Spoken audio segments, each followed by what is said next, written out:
Welcome to Dwelling of the Dark. We are a channel honoring the yellow and blackened bones of many prominent authors. We will be digging up several obscure, strange, and forgotten authors who influenced many of the great horror, science fiction, and fantasy writers today. More tales of the horrifying, obscure, strange, and forgotten are climbing out of the tubes. Subscribe, comment, like, donate, or I'll send the devil of black by you to rip your head off, as we did the like button. Unknown horror masters, send us ghoulish delights for the Skull and Bones collection. Your pound of writer's flesh will feed our ghouls. For now, books, albums, websites, in the links below. Children of Horror, Legion of Ghouls. Supper for 13 by Julius Long. The 12 guests gasped when, at the last stroke of midnight, their host ushered them into the room where the supper was laid. Its grim aspect quite confounded them and held them breathless while they rapidly surveyed its grotesquerie. The room, they saw at once, was built within the great dining room in which Novalis ordinarily entertained his guests. The drab walls were of unadorned gray. The ceiling appeared uncannily high, for the horizontal proportions of the enclosure were considerably less than those of the chamber which contained it. The floor was superimposed and, like the walls, of lifeless gray. The nervous clatter of heels upon its uncarpeted surface was metallic. The walls, too, seemed to be of metal, though it was difficult to make certain in the dim light. The sole illumination was afforded by heavily barred and loftily situated windows through which penetrated the pale blue rays of artificially created moonlight. But that which struck the open-mouthed guest as being the most singular of the appointments was the unique set of chairs placed about the two sides and one end of the rectangular table on which the supper was laid. A shudder escaped from the awed group as it recognized these pieces to be clever duplicates of the electric chair. It dawned upon them at once that this bizarrely outfitted room was meant to represent a prison death house. A nervous laugh broke the silence. Then various strained exclamations, no doubt intended to be uttered in a tone both light and appreciative, resounded in the metallic enclosure. Well, Novalis, you've done it again. Oh, heavens, this is weird. Wherever did you get the idea? Good old Novalis. He never paused. Another brilliant supper party, etc. Throughout this effusion of compliments, Novalis maintained an air of complete indifference, smiling dryly at the undercurrent of vague uneasiness which the vociferous enthusiasm only partly concealed. A slight motion of his head caused 13 servitors, costumed as prison guards, to materialize suddenly from the shadows. The guest, perceptibly intimidated by these grim figures, moved to the chairs as if under compulsion. To their discomfort and dismay, the servitors, acting simultaneously, strapped electrodes to their ankles and lowered black helmets upon their heads. As one man, they looked to Novalis, seated at the end of the table, and were reassured to discover that he too was subjected to the same indignities. Despite this assurance, perspiration beaded their brows and moistened their strained cheeks. Even the most nonchalant among them felt that Novalis's eccentricity had carried him beyond the bounds of propriety. His zeal to astonish and amuse his guest had gotten the better of him. This nonsense of rigging them up in death chairs was pretty far-fetched. Worse, it was decidedly annoying. Ill at ease, they eyed one another in a restrained fashion, the heavy cord to their headgear just flexible enough to allow moderate movement. "I wonder," remarked Tannen, the painter, "that you did not put us in straitjackets."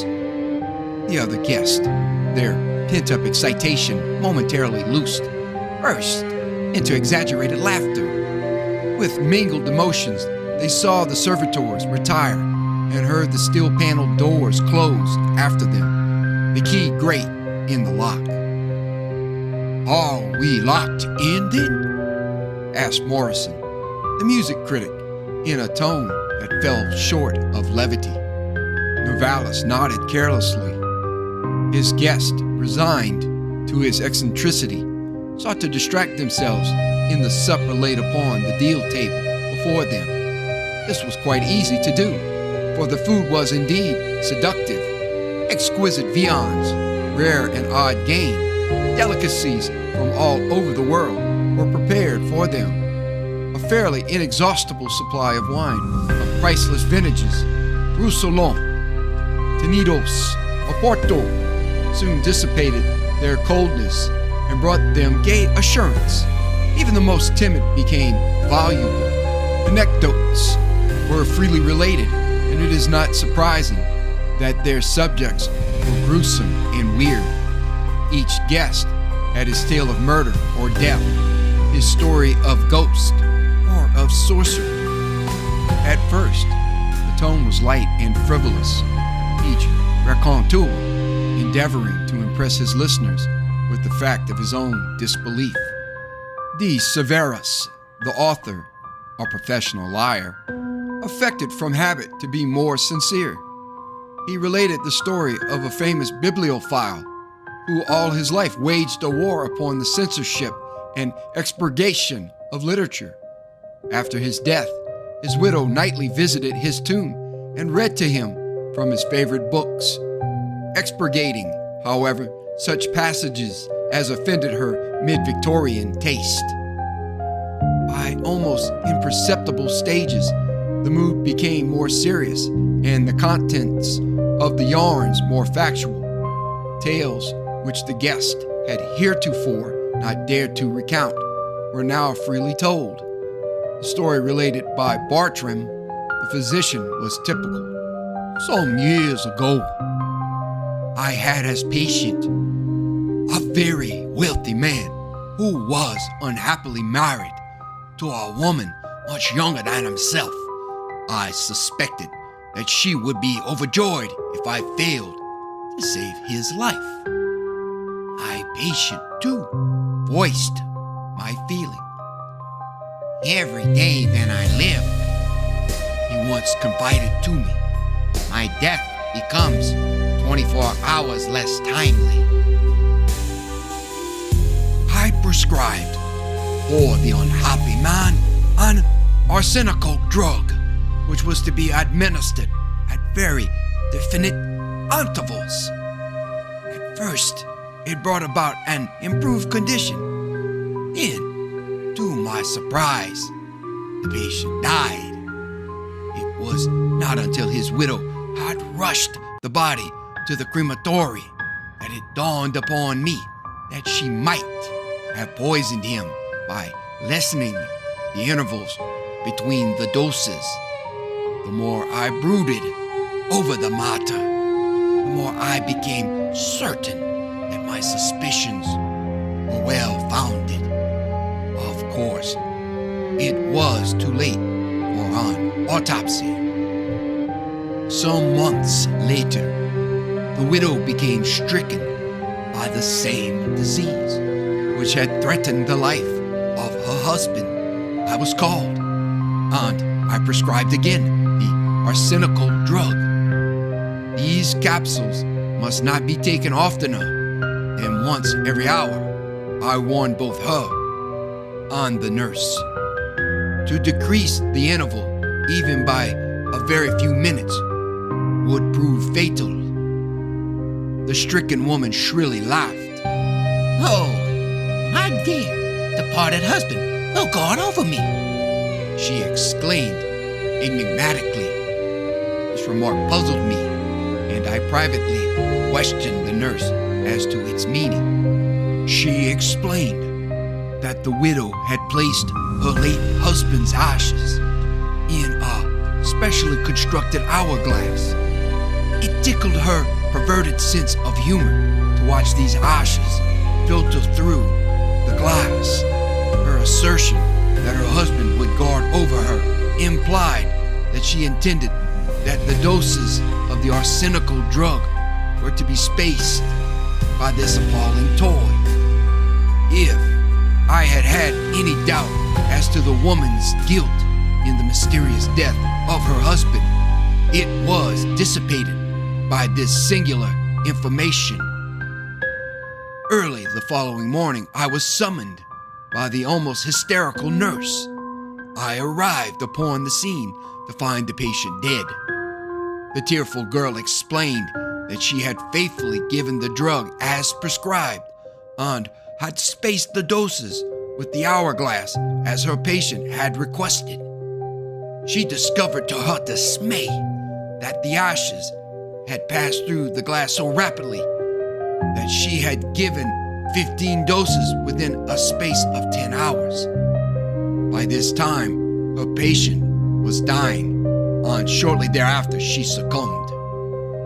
Of course, I checked up on the hourglass, as did the coroner and a committee from the medical association. The strange thing is that we found it to be invariably accurate. I have it now in my office, and I have never since known it to err a second. Often, I have regarded the slowly filtering ashes of the murdered man with awe and have wondered if the true cause of death was accidental.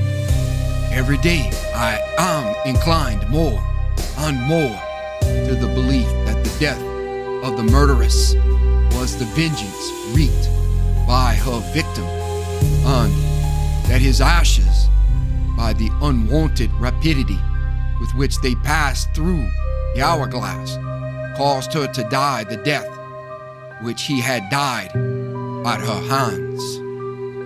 After many such tales had been told, the guests turned to their host. He had listened to the storytelling apathetically, his mind ostensibly preoccupied. He was and always had been unfathomable to his acquaintances. It would perhaps be presumption to refer to any man as his friend. There was about the expression of his eyes a hint of madness which had often disturbed his associates and now disconcerted these guests tonight.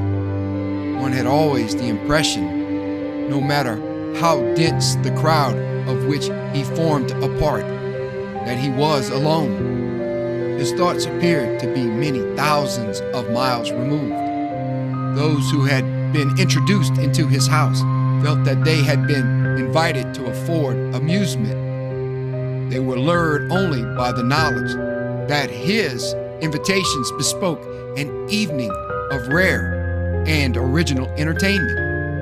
He never offered those sophomoric bacchanals which are the height of diversion to the would-be sophisticated. He never failed to devise some highly ingenious treat for jaded minds.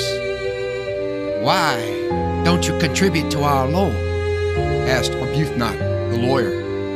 "It isn't fair for you to shirk your duty while we regale you with yarns." "I have not been entertained," replied Novalis coldly. "Therefore, it is not incumbent upon me to entertain." The amour propre of the storytellers winced under this blow. "And why have you not been entertained?" demanded the Cerberus savagely. For being a professional, he was the most resentful. Novalis' fine-drawn features distorted themselves into a derisive grimace.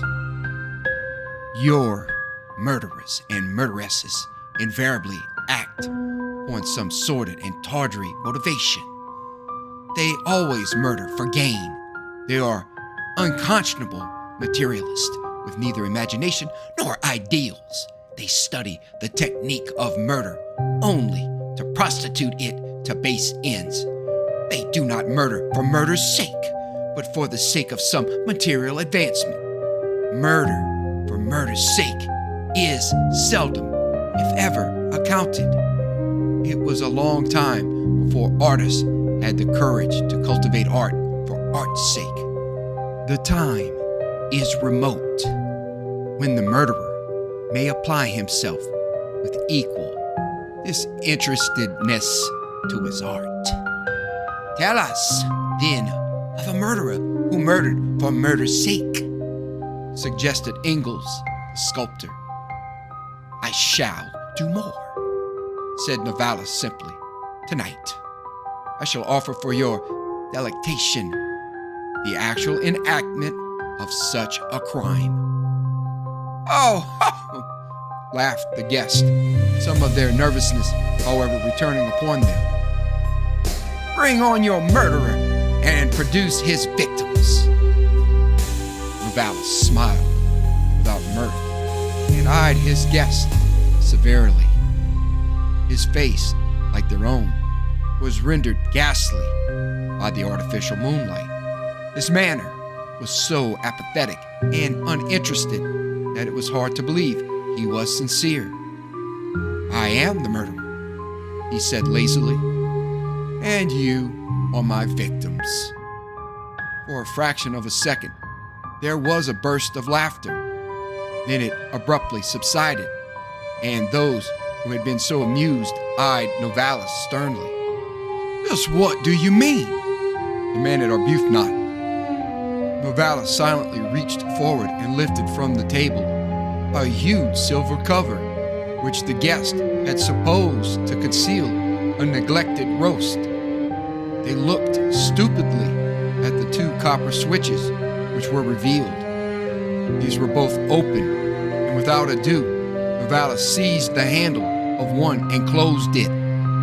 There was a slight flashing of sparks, and then was heard the low drone of a distant dynamo. The muffled hum brought an indefinable terror to the hearts of the huddled guest. They eyed Novalis fearfully. I assure you, my friends, that I bear you no malice. My motives in this instance are purely artistic. I sacrifice you to art alone. You should be proud to be the victims in such an artistically and ingeniously contrived murder. Forgive my pride. The 12 men started in their chairs. Surely! There was a wild scramble to be free of the harness, but Novalis was too quick. With a swift, decisive effort, he drew down the handle of the second switch. A flash of sparks illuminated the gloom as the 13 men plunged forward upon the table, their faces distorted, their every muscle drawn taut by the terrific voltage which surged through their bodies. An odor of burning flesh began to suffuse the room. The hand of the murderer still grasped the switch as a burst of flame from the littered table made a roaring furnace of the metallic room. Thank you for listening. That's great, man. That's great, man.